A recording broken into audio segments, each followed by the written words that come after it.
नमस्कार साथियों, एक बार फिर से आप सभी का बहुत सारा स्वागत है क्लासेस के बीए प्लेटफॉर्म पर। बीए थर्ड ईयर में हिंदी साहित्य चल रहा था, काव्यांग विवेचन एवं जनपदीय भाषा साहित्य, जिसमें हमारा 15 में से 11वां लेक्चर आज होने जा रहा है। ठीक है ना, तो टोटल 15 लेक्चर होने हैं, जिसमें सब 4 लेक्चर आज के बाद और बचेंगे। इसके साथ आपके सब्जेक्ट पूरी तरह कंप्लीट। और जैसा मैंने आपको बताया, मॉडल क्लासेस मैंने आपको इसमें देने का प्रयास किया है। 15 पूरे जो सेशन होंगे पूरे मॉडल क्लासेस के होंगे, एक भी सेशन उसमें से आपको छोड़ना नहीं है, याद रखिएगा। क्योंकि जिस तरह मॉडल को पेपर देता हूं मैं, उसमें 15 क्वेश्चन देता हूं, उसी आधार पर मैं 15 क्लासेस यहाँ दी, उन 15 क्वेश्चनों के आंसर इस पूरी सीरीज में आप लोगों को मिल जाएंगे। ठीक है ना, तो अगर आप सीरियसली इस सेशन को अगर कवर कर लेते हैं, पूरा शुरू से लेकर एंड तक पूरा कवर कर लेते हैं ना, तो आपको अलग से कुछ और करने की जरूरत नहीं पड़ेगी। चलिए शुरू करते हैं। तो आज का जो हमारा सेशन होने जा रहा है वो, उसमें हम बात करेंगे मालवी भाषा की उपबोलियों पर। जैसे मैंने आप कल वाले सेशन में बताया था, मालवी भाषा पर हमने कंप्लीट चर्चा की थी लास्ट वाले ना लेक्चर नंबर 10 में, कल वाले सेशन में।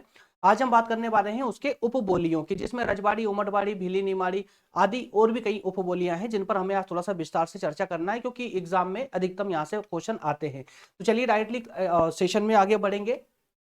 ठीक है ना, प्ले लिस्ट में जाइएगा, आपको बाकी सब सेशन मिल जाएंगे देखने के लिए। और हाँ, एक बात और याद रखिएगा, प्रज्ञान न्यूज एक चैनल है, प्रज्ञान न्यूज करके, आपको ये यहाँ पर लोगो मिल जाएगा, इस टाइप पे ये लोगो मिल जाएगा आपको ना।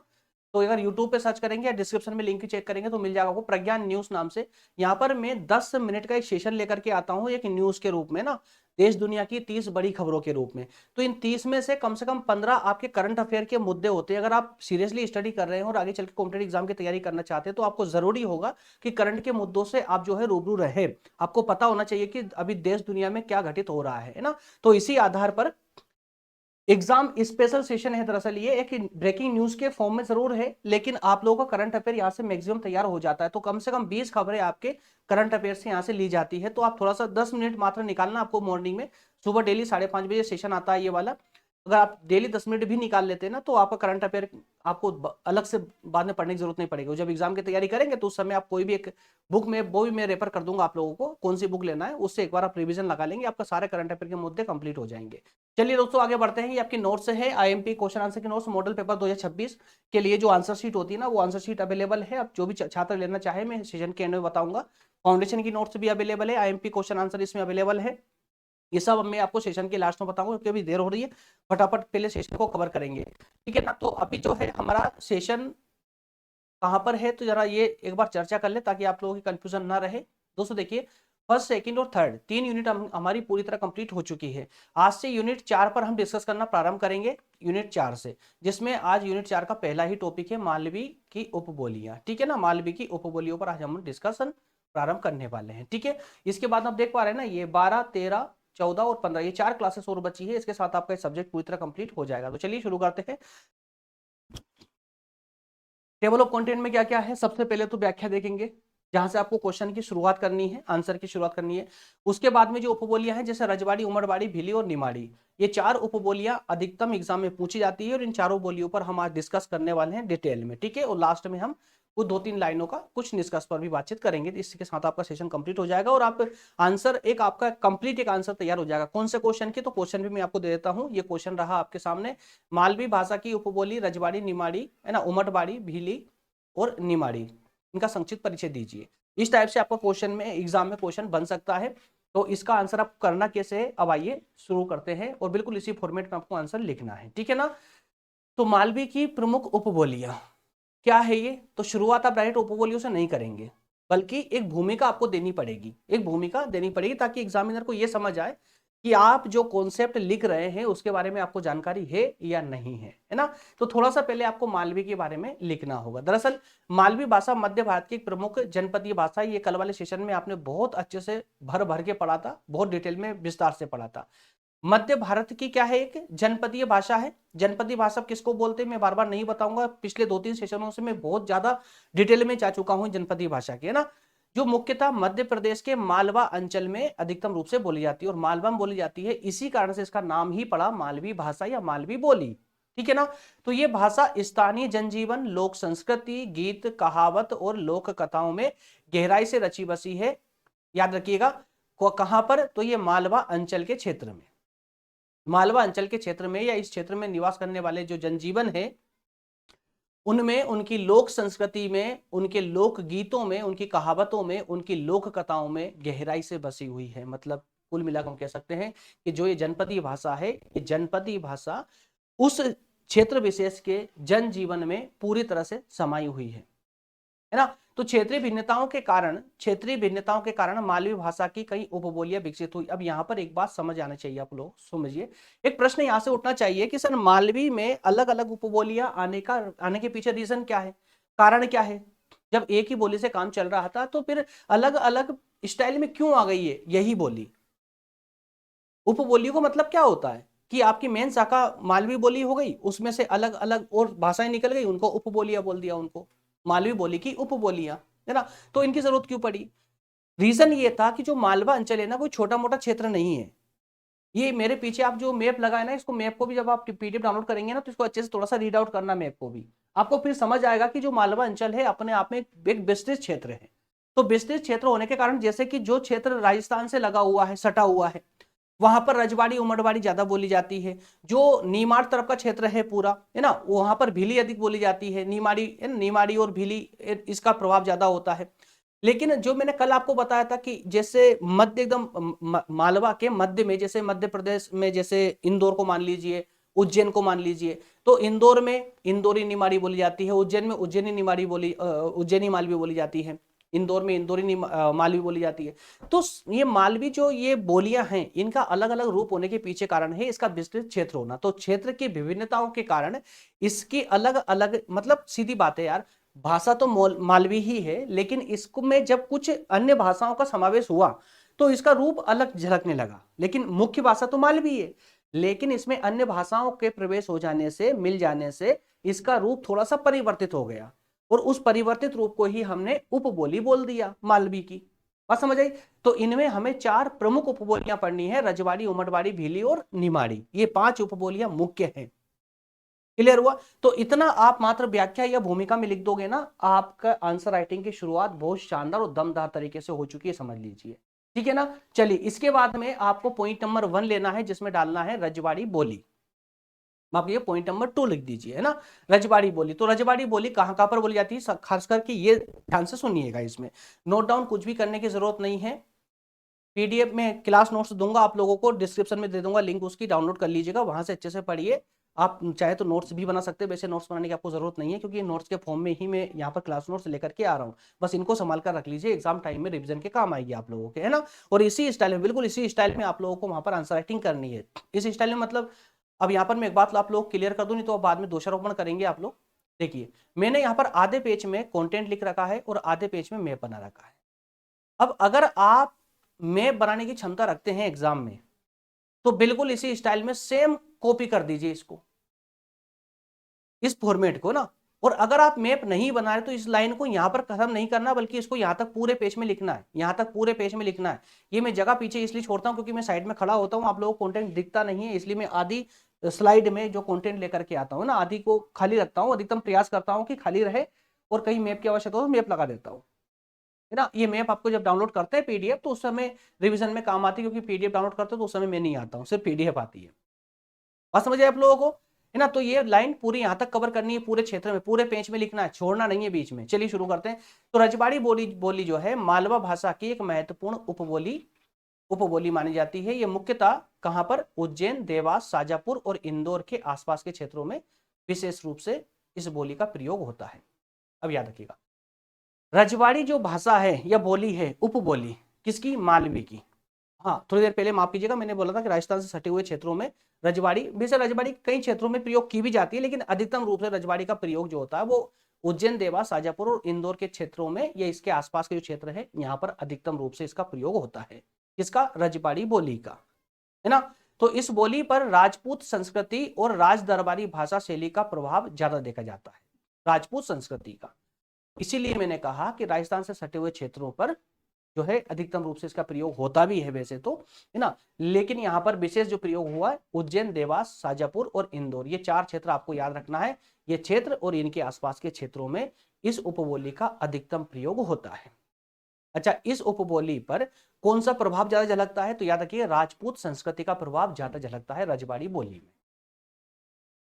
राजपूत संस्कृति या राज दरबारी भाषा, इसका प्रभाव अधिक दिखाई देता है, इसलिए इसको रजवाड़ी का नाम दे दिया गया इस उपबोली को। ठीक है। मालवा को मालवा नाम क्यों मिला था? क्योंकि मालवा अंचल में बोली जाती है। इसी तरह से रजवाड़ी को रजवाड़ी नाम क्यों मिला, कहां से मिला? क्योंकि इस पर सबसे ज्यादा प्रभाव राजपूत संस्कृति का है या राज दरबारी भाषा शैली का है, इसलिए इसका नाम रजवाड़ी पड़ा। इसमें शब्दों का प्रयोग अपेक्षाकृत संस्कृत निष्ठ और सम्मान सूचक शब्दों का अधिक प्रयोग होता है। संस्कृत निष्ठ और सम्मान सूचक शब्दों का, क्योंकि रजवाड़ी है, राज दरबार से संबंधित भाषा शैली का इसमें प्रयोग हुआ है, तो सीधी सी बात है कि सम्मानजनक सूचक शब्दों का ही इसमें प्रयोग होगा, है ना। लोकगीत, वीर गाथा और ऐतिहासिक कथाओं में इस बोली का प्रयोग अधिक मिलता है। उच्चारण में गंभीरता और शब्दों में गरिमा इसकी सबसे बड़ी विशेषता है। जब रजवाड़ी भाषा कोई बोलता है ना, तो उसके शब्दों में बड़ी गंभीरता होती है, उसके शब्दों में बड़ी गंभीरता होती है, वो सामने वाले के को जो है बड़ा सम्मान दिया जाता है। इसीलिए कहा गया कि इसमें गंभीर शब्दों में गंभीरता और गरिमा का समावेश ज्यादा मिलता है, इसकी ही ये सबसे बड़ी विशेषता है। यहाँ पर अब 3 बातों को आपको याद रखना है इस रजवाड़ी बोली में। क्या याद रखना है? रजवाड़ी बोली जो है उज्जैन, देवास, शाजापुर और इंदौर के आसपास के क्षेत्रों में अधिकतम बोली जाती है। दूसरी बात, इस पर राजपूत संस्कृति और राजदरबारी भाषा शैली का अधिकतम प्रभाव है, इस कारण से इसका नाम रजवाड़ी पड़ा।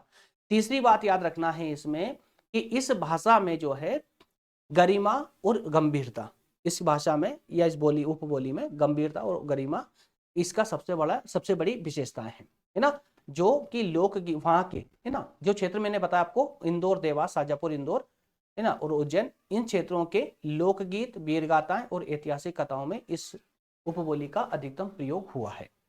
यह है आपकी रजवाड़ी भाषा। इसी आधार पर अगर हम बात करें किसकी, उमटवाड़ी बोली की, उमटवाड़ी, तो अब इसमें भी आपको वो 3-4 बातें याद रखनी है, बस 3-4 बातें मात्र। कौन कौन सी? सबसे पहले तो ये कहां कहां अधिकतम रूप से बोली जाती है, तो याद रखिएगा उज्जैन जिले के उमट क्षेत्र और उसके आसपास के क्षेत्र में अधिकतम रूप से बोली जाती है। उज्जैन जिले के उमट क्षेत्र में, ये याद रखना है, क्योंकि एग्जाम में ये बुलेट पॉइंट होते हैं जो, और ये याद रहते हैं ना आपको, तो आप बहुत लंबी चौड़ी स्टोरी लिख सकते हो वहां पर, है ना। तो उज्जैन के उमट क्षेत्र में और उसके आसपास के क्षेत्र में ये उपबोली प्रचलित है। दूसरी बात, इस बोली में ग्रामीण जनजीवन से ये गहराई से जुड़ी हुई है, ग्रामीण जनजीवन से। रजवाड़ी को आपने देखा था तो ये शहरी क्षेत्र में भी इसका प्रवेश देखा गया था रजवाड़ी का, लेकिन उमटवाड़ी जो है, उमटवाड़ी उज्जैन के उमट क्षेत्र से, उमट क्षेत्र का जो ग्रामीण जनजीवन है उससे ज्यादा गहराई से जुड़ी हुई है। इसकी शब्दावली जो है बहुत सरल है और इसके स्थानीय मुहावरे इसी में लिखे गए हैं और बोलचाल की भाषा के रूप में इसका प्रयोग अधिकतम होता है इस उमट क्षेत्र में। अब उमट क्षेत्र में बोली जाती है इसलिए इसका नाम उमटवाड़ी कर दिया, है ना। वहीं खेती किसानी, ऋतु, त्योहार, विवाह और पारिवारिक जीवन से जुड़े लोकगीत जो है उमटवाड़ी बोली का व्यापक उपयोग मिलता है। ये बोली सरल, मधुर और सहज अभिव्यक्ति के लिए जानी जाती है। सिंपल सी कहानी है। तो जो उमटवाड़ी क्षेत्र है या उमट क्षेत्र है, इस उमट क्षेत्र में खेती किसानी से संबंधित कोई गीत है, ऋतु से संबंधित कोई गीत है, या कोई त्योहारों से संबंधित गीत है, विवाहों में गाने जाने वाले गीत है, पारिवारिक जनजीवन से जुड़े जो भी लोकगीत हैं, वो सारे लोकगीत इस उमटवाड़ी बोली में गाए जाते हैं। और इसी कारण से इस बोली का अधिकतम रूप से वहां पर विकास हुआ है। और ये बोली, अगर हम बोली की स्वभाव की बात करें तो ये सरल है, मधुर है और सहज अभिव्यक्ति वाली बोली होती है ये उमटवाड़ी। क्लियर है? तो ये 2-4 चीजों का इसमें आपको याद रखना है, इससे ज्यादा जाने की जरूरत नहीं है। इसके बाद में बात करना है आपको भीली बोली पर। अब भीली बोली कहां पर दोस्तों, तो ये थोड़ा सा जहां पर भील आदिवासी या भील समुदाय अधिकतम रूप से निवास करता है वहां पर भीली बोली पाई जाएगी, सीधी सी बात है ना। कहां पर? तो नीमाड़ वाले क्षेत्र में। देखिए, भीली बोली मालवी भाषा की वह उपबोली है जो मुख्यतः भील जनजाति द्वारा बोली जाती है। अब भील जनजाति इसका ज्यादा प्रयोग करती है इसलिए इसको नाम ही दे दिया भीली बोली, है ना। इसका क्षेत्र कौन सा है? तो झाबुआ, जहां पर भील ज्यादा पाए जाते हैं, भील जनजाति, अलीराजपुर, धार और उसके आसपास के आदिवासी अंचल। तो कुल मिलाकर के आदिवासी जनजातियों के लिए भीली बोली का ज्यादा प्रयोग होता है ना। इस बोली में आदिवासी संस्कृति, आदिवासियों से संबंधित जो संस्कृति है उनके द्वारा जो प्रकृति पूजा की जाती है, जंगल, पर्वत या सामूहिक जीवन की झलक इसमें दिखाई देती है। भीली बोली में कई ऐसे शब्द हैं जो शुद्ध मालवी या हिंदी में नहीं मिलते, याद रखिएगा, ठीक है।